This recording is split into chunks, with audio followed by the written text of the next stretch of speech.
Hallelujah. Praise the lord. ప్రభువైన యేసుక్రీస్తు నామములో మీ అందరికీ శుభాలు, వందనాలు తెలియజేసుకుంటా ఉన్నాను. ఈ ఉదయకాల సమయంలో దేవుని నామాన్ని గణపరచడానికి, దేవుని స్తుతించడానికి మీరందరూ నాతో పాటు కలిసి ఎగిపిస్తూ ఉన్నందుకు దేవుని స్తుతిస్తూ ఉన్నాను. హల్లెలూయా. మరి సిద్ధపడదామా? దేవుని ఆరాధన చేయడానికి ప్రార్థన పూర్వకంగా మనం సిద్ధపడదాం. ప్రేమ కలిగిన తండ్రి, మీకు వందనాలు. ఉదయకాల సమయంలో ప్రభా నీ సన్నిధి కొరకు, అయా నీ యొక్క ఆత్మ కొరకు ప్రభా మేము ఎదురు చూస్తూ ఉన్నాం. ఆత్మ కార్యాల కొరకు మేము ఎదురు చూస్తూ ఉన్నాం. దేవా, ఉదయకాల సమయంలో స్తుతించడానికి, గణపరచడానికి, సంఘంగా మేమందరం కూడుకొని నిన్ను ఆరాధించడానికి ప్రభా మాకు ఇచ్చిన ధన్యతను బట్టి మీకు వందనాలు ప్రభా. ఎంత మంచి దేవుడు ప్రభా మీరు మాకున్నారు ప్రభా. అయ్యా, మీ శక్తి చేత, మీ బలం చేత మమ్మల్ని నడిపించమని మీ మీద ఆధారపడుతూ ప్రభా ఈ ఆరాధనలో ప్రభా యేసుక్రీస్తు నామాన్ని మేము గొప్ప చేయుచుండగా ప్రభా మీ శక్తిని, మీ సన్నిధిని మేము అందరం అనిపించడానికి కృప కలుగచేయమని నజరేయుడైన యేసుక్రీస్తు నామం పేరట ప్రార్థించి నమ్మి వేడుకొంచున్నాము తండ్రి. ఆమేన్, ఆమేన్, ఆమేన్. హల్లెలూయా. మనందరికీ తెలిసినటువంటి పాట పాడుతూ దేవుని నామాన్ని కనపరుద్దాం. హల్లెలూయా. యేసయ్యా వందనాలయ్యా, నీ ప్రేమకు వందనాలయ్యా. యేసయ్యా వందనాలయ్యా, నీ ప్రేమకు వందనాలయ్యా. నన్ను రక్షించినందుకు, పోషించినందుకు, కాపాడినందుకు వందనాలయ్యా. నన్ను రక్షించినందుకు, పోషించినందుకు, కాపాడినందుకు వందనాలయ్యా. వందనాలు, వందనాలయ్యా, శతకోటి స్తోత్రాలయ్యా. వందనాలు, వందనాలయ్యా, కోటి స్తోత్రాలయ్యా. యేసయ్యా, యేసయ్యా, యేసయ్యా వందనాలయ్యా, నీ ప్రేమకు వందనాలయ్యా. యేసయ్యా వందనాలయ్యా, నీ ప్రేమకు వందనాలయ్యా. నీ కృప చేత నన్ను రక్షించినందుకు వేలాది వందనాలయ్యా.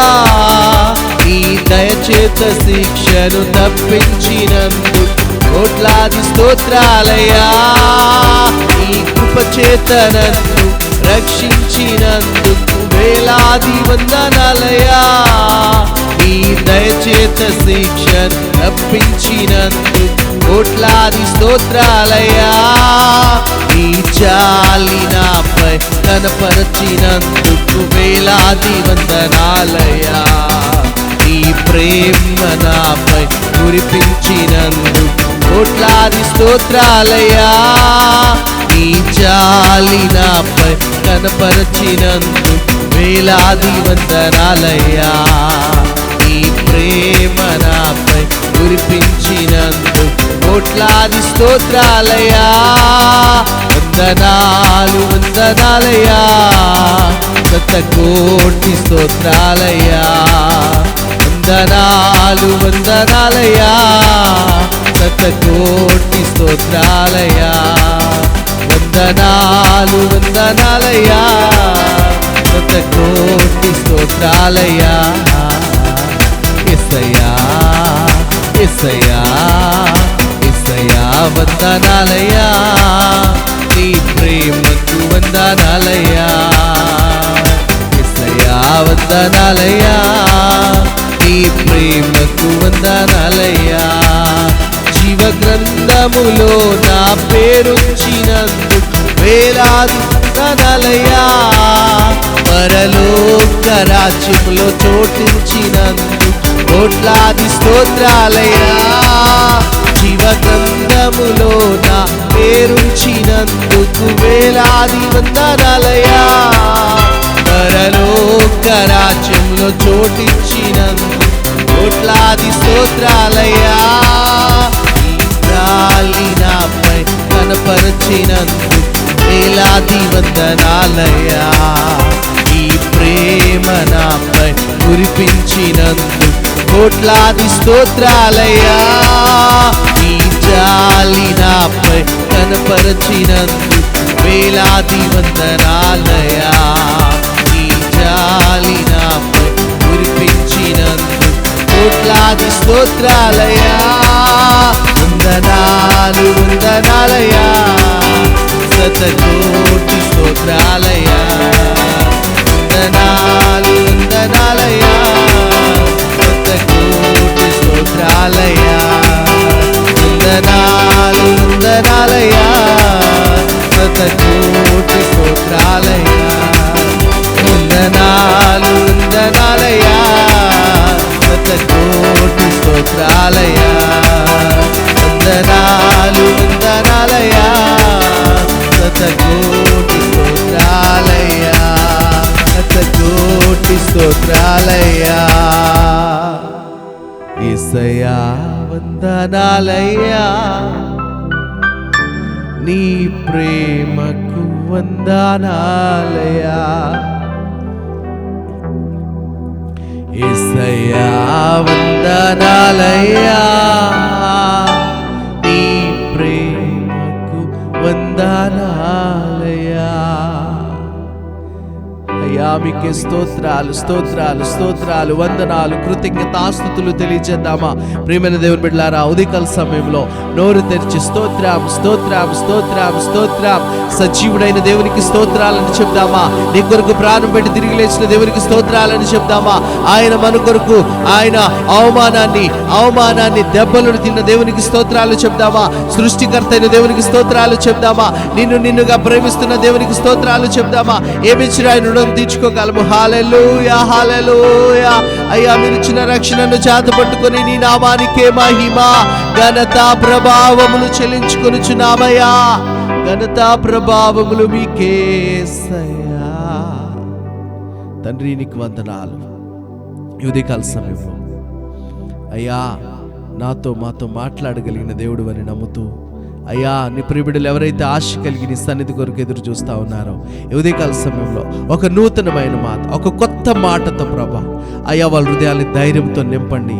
అయ్యా వాళ్ళు నాయన నీ మాట చేత వారి జీవితాన్ని కట్టుకోవడానికి కృప కలుగ చేయమని నజరేయుడును సర్వశక్తి కలిగిన యేసుక్రీస్తు నామం పేరట ఈ ప్రార్థన అడిగి వేడుకొంచున్నాము తండ్రి.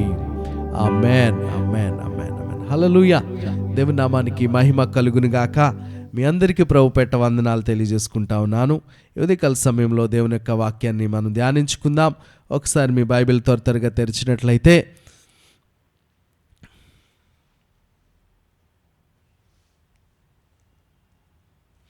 43వ కీర్తన భాగం ఒకసారి తీస్తారా?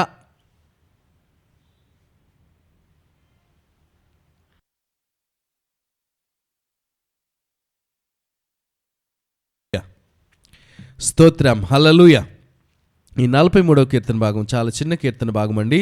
మనం ఒకసారి చదువుకుందాం. ఈ ఒక్క మాటల్ని మనం ధ్యానించుకుందాం. నేను చదువుతాను, నాతో పాటు ఈ మాటల్ని మీరు చూడాల్సిందిగా ప్రభు పెట్ట మనవి చేస్తా ఉన్నా. దేవా నాకు న్యాయము తీర్చుము, భక్తి లేని జనముతో నా పక్షమున వ్యాజ్యమాడుము. కపటము కలిగి దౌర్జన్యము చేయువారి చేతిలో నుండి నీవు నన్ను విడిపించుదువు. నీవు నాకు దుర్గమైన దేవుడవు, నన్ను త్రోసివేస్తివేమి. నేను శత్రుబాధ చేత దుఃఖాక్రాంతుడనై సంచరింపనేలా. నీ వెలుగును నీ సత్యమును బయలుదేరజేయుము. అవి నాకు త్రోవ చూపును. అవి నీ పరిశుద్ధ పర్వతమునకును నీ నివాస స్థలమునకును నన్ను తోడుకొని వచ్చును. అప్పుడు నేను దేవుని బలిపీఠమునొద్దకు నాకు ఆనంద సంతోషములు కలగజేయి దేవుని యొద్దకు చేరుదును. దేవా నా దేవా, సితార వాయించుచు నీకు కృతజ్ఞతాస్తుతులు చెల్లించెదను.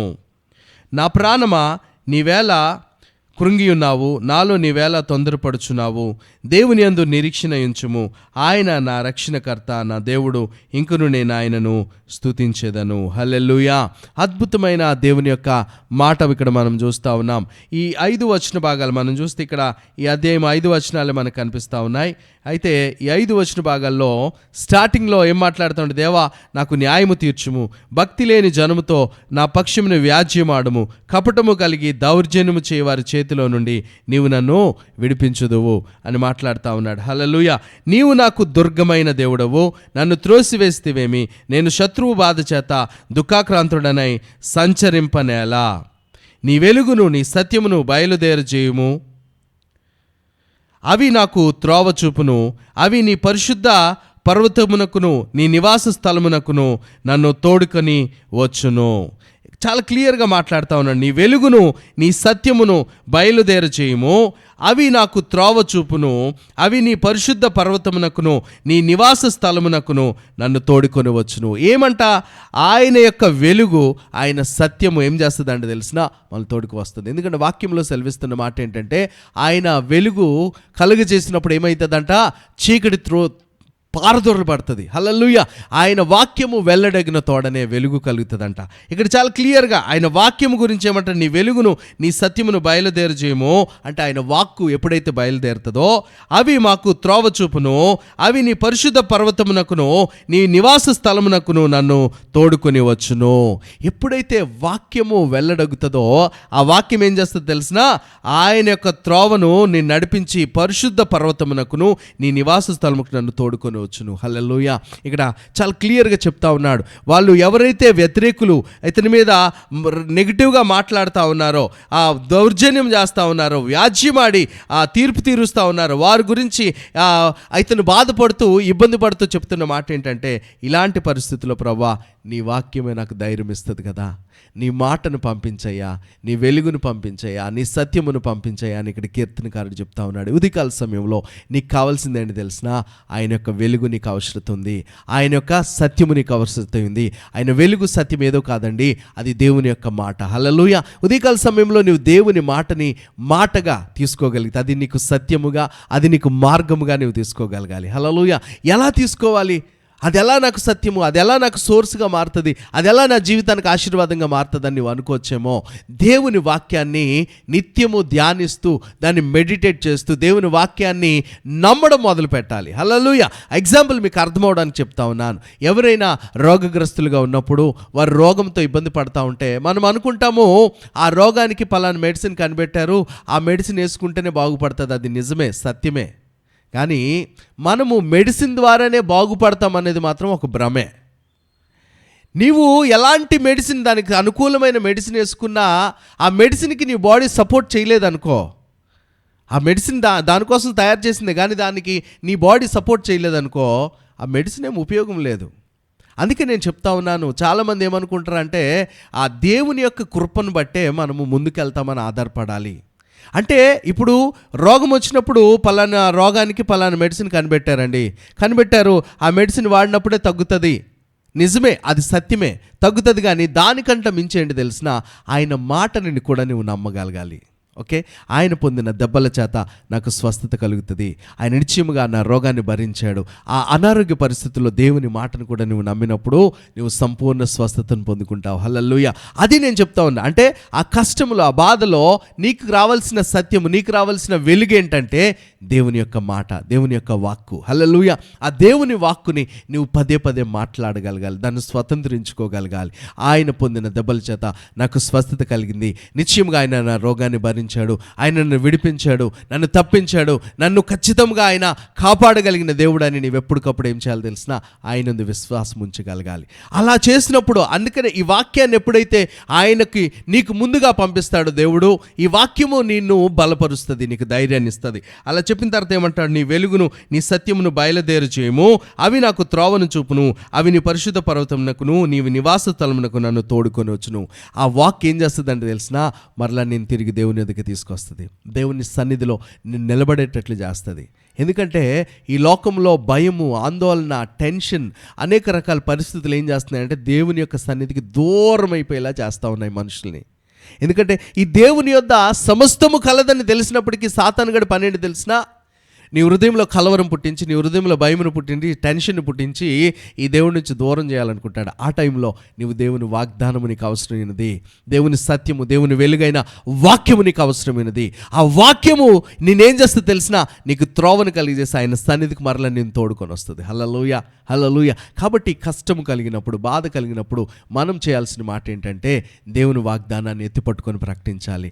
రోగం సమయంలో ఆయన పొందిన దెబ్బల చేత నాకు స్వస్థత కలిగి ఉన్నది అని నువ్వు ప్రకటించగలగాలి. ఆయన నిశ్చయంగా నా రోగాన్ని భరించి ఉన్నాడు కాబట్టి నేను విడుదల పొందుతానని ప్రకటించినప్పుడు ఏమవుతుందంటే ఆ మాట నిన్ను దేవుని సన్నిధిలోనికి తీసుకొస్తుంది, నీకు సంపూర్ణ స్వస్థతనిస్తుంది, దేవుని సన్నిధిలో నేను నిలబెట్టగలదు. హల్లెలూయా. చాలామంది ఏం చేస్తారంటే దానికి భిన్నంగా, ఏంటి ప్రార్థన చేశారు, పాస్టర్ గారి దగ్గరికి వచ్చాను, ప్రార్థన అయినా నా రోగం తగ్గలేదంటే ఇంక ఎక్కడికి వెళ్తే తగ్గుతుందా? ఇంకెలా తగ్గుతుందా, మెడిసిన్ వాడుతున్నాను అయినా తగ్గట్లేదు, ఏం చేసినా తగ్గట్లేదని ఒక నిరుత్సాహమైన పరిస్థితిలో ఎక్కడికో నీవు వెళ్ళిపోతా ఉన్నావేమో. ఇదిగో దేవుడు నీతో మాట్లాడుతున్న మాట, నీ రోగమునకు ఆయన వెల చెల్లించి ఉన్నాడో. అది సత్యము, అది యూనివర్సల్ ట్రూత్. నువ్వు నమ్మినా నమ్మకపోయినా అది దేవుడు జరిగించాడు.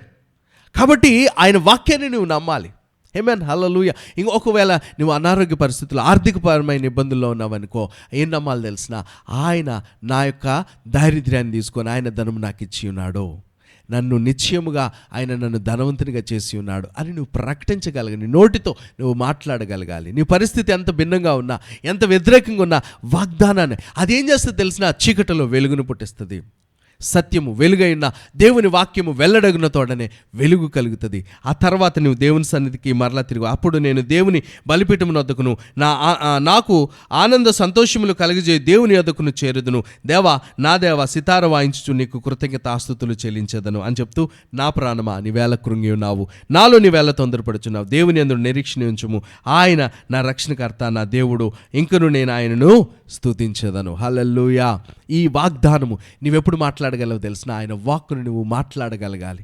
ఆ వాక్కుని అందుకని అడుగుతా ఉన్నాడు ఈయన, నీ వెలుగును పంపించు, నీ యొక్క సత్యమును పంపించు అంటే అర్థం ఏంటంటే, నీ వాక్కుని నాకు పంపించు ప్రవ్వా. ఈరోజు నీవు ఇలాంటి పరిస్థితుల్లో ఇదిగో ఆయన వాక్కు నీ కొరకు దేవుడు పంపిస్తూ ఉన్నాడు. నీ ఇరుకులో ఆయన నీకు విడుదల కలగజేయబోతా ఉన్నాడు. నీ కష్టంలో నీకు మార్గం ఇంకెక్కడ కనిపించట్లేదా, ఈ పరిస్థితిని తప్పించబడడానికి నీకు ఏ విధమైన మార్గం కనిపించబడట్లేదు, ఇదిగో దేవుని వాక్కు నీకు ఇస్తున్న మాట ఏంటి తెలిసిన, ఆయన ఇరుకులో విశాలతను కలిగించే దేవుడు, ఆయన చీకట్లో నీకు వెలుగునిచ్చే దేవుడు, ఆయన గొప్ప కార్యాలు చేసే దేవుడు. ఆ వాగ్దానాన్ని నువ్వు నమ్మగలగడం నేర్చుకోవాలి. హల్లెలూయా. ఎప్పుడైతే అది మనం నమ్ముతామో, అబ్రహాం అదే నమ్మాడండి. ఒక్క కుమారుడు కూడా లేని టైంలో దేవుడు వాగ్దానాన్ని పదే పదే మాట్లాడాడంట. ఎక్కడుంటుంది ఒకసారి ఆ మాట చూపిస్తాను మీకు. పదే మాట్లాడడం అంటే ఏంటంటే, ఆ వాగ్దానాన్ని ఎత్తిపట్టుకోవాలి, వాగ్దానాన్ని స్వతంత్రించుకోవాలి, పదే దాన్ని నువ్వు మాట్లాడగలగాలి. ఒకసారి నేను ఆ మాట చూపిస్తాను. ఆ నూతన నిబంధనలో ఉంటుంది, రోమీయులకు రాసిన పత్రిక 4వ అధ్యాయంలో ఒకసారి ఆ మాట చూద్దాం.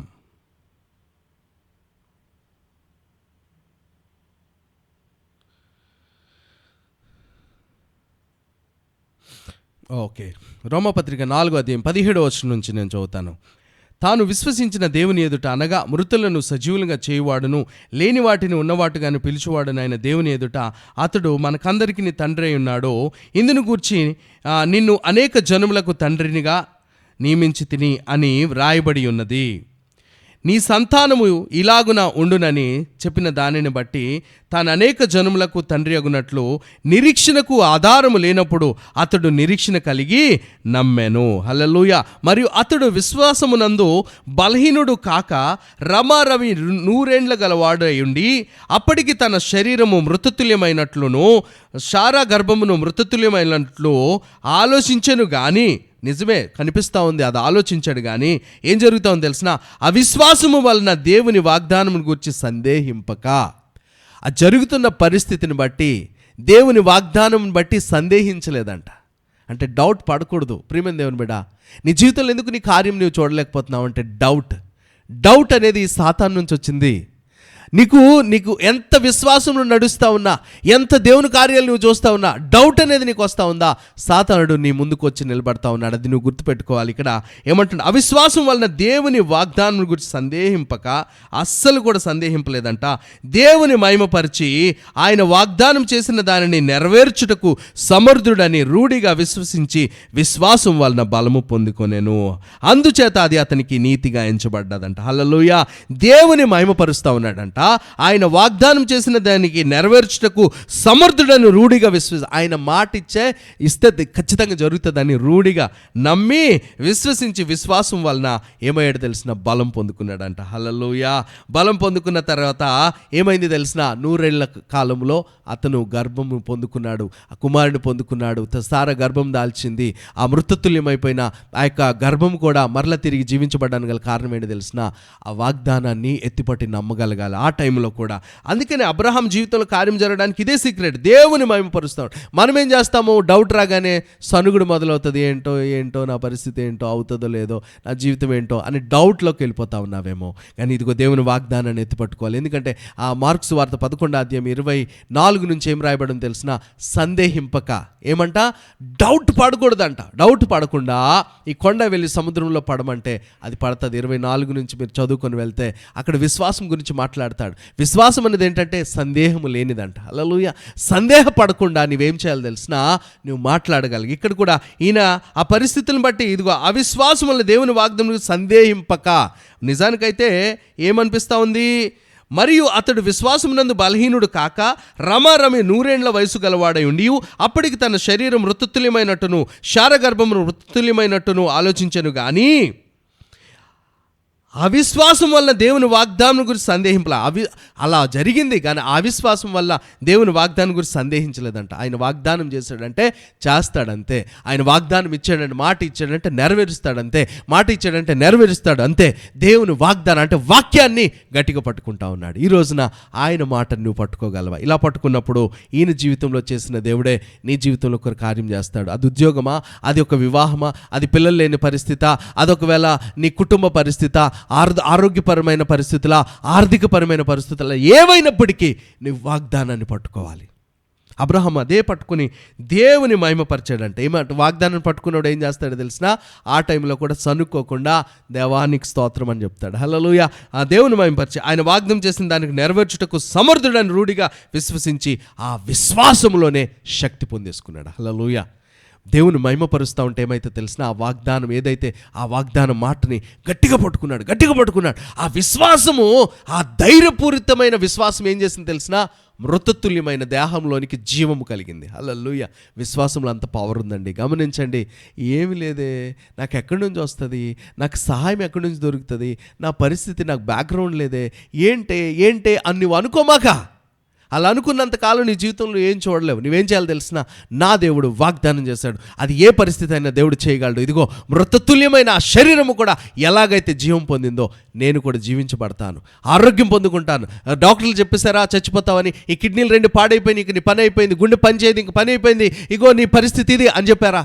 నువ్వేం నమ్మాలి తెలిసిన, ఆయన పొందిన దెబ్బల చేత నాకు స్వస్థత, నిశ్చయముగా ఆయన రోగాన్ని భరించాడు కాబట్టి నేను భరించడానికి వీల్లేదని నువ్వు విశ్వసించు, రూఢిగా నమ్ము. ఆయన వాగ్దాన్ని ఎత్తిపట్టుకొని నేను నమ్ము, నువ్వు జీవించబడతావు. కొత్త కిడ్నీలు వచ్చేస్తాయి. హల్లెలూయా. నూతన అవయవాలు నువ్వు పొందుకుంటావు. అది దేవుని వాగ్దానం, వాటి విశ్వాసంలో నీవన్నీ జరుగుతాయి. కాబట్టి ఈ మాటని జాగ్రత్తగా తీసుకోవాల్సిందిగా ప్రభుపేట మనవి చేస్తూ ఈ మాటలు ముగిస్తా ఉన్నా. ప్రార్థన చేసుకుందామా? ప్రేమ కలిగిన తండ్రి, మీకు వందనాలు. ఈ ఉదయకాల సమయంలో నీ మాటల్ని బట్టి ప్రభా నేను స్తుతిస్తా ఉన్నా, గణపరుస్తా ఉన్నా. అయ్యా ప్రియబిడ్డలు ఎవరైతే ప్రభా ఈ వాక్కు కొరకు ఎదురు చూశారో వారి జీవితంలో ఒక నూతన క్రియ, ఒక నూతన కార్యమును మీరు జరిగించమని అడుగుతా ఉన్నా. అయ్యా సమస్త మహిమ, ఘనత, ప్రభావం మీ నామానికి ఆరోపించుకుంటూ ప్రభా ఈ మాటలు వాళ్ళ హృదయంలో ఫలింప చేయండి. రోగస్తులైతే ఇప్పుడే వారికి స్వస్థత కలుగును గాక. అవయవాలు పాడైపోయినాయి, డాక్టర్లు చెప్పేస్తా ఉన్నారు, ఇంకేం జరగట్లేదు అనుకుంటా ఉన్నావు. ఇదిగో విశ్వసించు. అబ్రహాము కూడా వృద్ధాప్యంలో 100 ఏండ్ల గలవాడైపోయాడు. ఆ యొక్క శార గర్భం అయితే మృతతుల్యం అయిపోయింది, డెడ్ పొజిషన్కి వెళ్ళిపోయింది. ఆయనను వారు విశ్వసించడం ద్వారా వాగ్దానం చేసిన దేవుడు నమ్మదగిన వాడని ఆయన వాగ్దానాన్ని రూఢిగా నమ్మడం వల్ల వారి విశ్వాసం ద్వారా బలం పొందుకున్నారు. ఈరోజు అదే విశ్వాసం ద్వారా నీ బలం పొందుకో. ఆయన పొందిన దెబ్బల చేత నీకు స్వస్థత, నిశ్చయముగా ఆయన నీ రోగాన్ని భరించాడు. ఆయన నీ దరిద్రాన్ని తీసి నీకు ధనమునిచ్చేశాడు. ఆయన నీ జీవితాన్ని కట్టగలడు, నీ బ్రతుకుని మార్చగలడు అని నువ్వు విశ్వసించగలవా? విశ్వసిస్తే నీ జీవితంలో ఉన్నతమైన కార్యాన్ని పొందుకోగలవు. అది ఆర్థికలేమా, అది అనారోగ్య పరిస్థితి, ఉద్యోగం లేని పరిస్థితి, అది ఏ పరిస్థితి అయిన ఉదయకాల సమయంలో నువ్వు మాట్లాడగలవా? దాన్ని స్వతంత్రించుకోగలవా? ఏం చేస్తా ఉన్నాడంట అబ్రహాము? ఆ వాగ్దానం బట్టి దేవుని మహిమపరిచి అంటే కృతజ్ఞత ఆస్తుతులు చెల్లిస్తా ఉన్నాడు. వాగ్దానాన్ని బట్టి దేవుని స్తుతిస్తా ఉన్నాడు. సనుకోట్లా ఇంకెప్పుడు చేస్తాడు ఏంటో దేవుడు, నా జీవితంలో చేస్తే బాగుండు అని అనట్లా. వాగ్దానం బట్టి దేవా ఇదిగో మాట తప్పని దేవుడు నువ్వు, వాగ్దానం ఇచ్చి నెరవేర్చే దేవుడు ప్రభా, నీకు నీకు మహిమ చెల్లిస్తా ఉన్నానంటా ఉన్నాడు. ఆ విధంగా నువ్వు మాట్లాడగలవా? ఇదిగో నువ్వు మాట్లాడుచుండగానే ఇదిగో నువ్వు స్వస్థతను చూడబోతా ఉన్నావు. మాట్లాడుచుండగానే నీ యొక్క అప్పులు తీరబోతా ఉన్నాయి. నీవు ఆ విధంగా మాట్లాడుచుండగానే నీ జీవితంలో ఒక గొప్ప మార్పు దేవుడు చేయబోతా ఉన్నాడు. ఉదయకాల సమయంలో మాట్లాడదామా? Thank you Jesus. యేసయ్య మీరు చేసిన కార్యములను బట్టి మీకు వందనాలు, కృతజ్ఞతాస్తుతులు చెల్లిస్తా ఉన్నా ప్రభా. మహిమ నీకే, ఘనత నీకే ప్రభా. ఎవరైతే మాటలు వింటా ఉన్నారో వారి మా నాయన వారికి ధైర్యము కలుగును గాక, బలము కలుగును గాక, వారి జీవితం కట్టబడును గాక అని మాట్లాడుతూ నజరేయుడును సర్వశక్తి కలిగిన యేసుక్రీస్తు నామం పెట్టి ప్రార్థన అడిగి పెట్టుకుంటున్నాము తండ్రి. ఆమేన్. తండ్రి అయిన దేవుని ప్రేమ, కుమారుడైన యేసుక్రీస్తు వారి కృప, పరిశుద్ధాత్మ దేవుని అన్యోన్య సాహసం కాపుదల ఈ మాటలు వింటున్న ప్రతి ఒక్కరికి సకల పరిశుద్ధులకు సదాకాలం తోడై ఉండి నడిపించును గాక. ఆమేన్. God bless you. దేవుడు మిమ్మల్ని దీవించును గాక. సమాధానం కలిగి దేవుని సన్నిధికి వెళ్దాం. ఈ దినమంతా దేవుని కాపుదల కృప మీకు తోడుగా ఉండును గాక. రేపు మరలా ఇదే సమయాన్ని కలుసుకుందాం. అంతవరకు దేవుడు తన రెక్కల చాట్లు మనం భద్రపరిచి కాపాడును గాక. ఆమేన్. God bless you.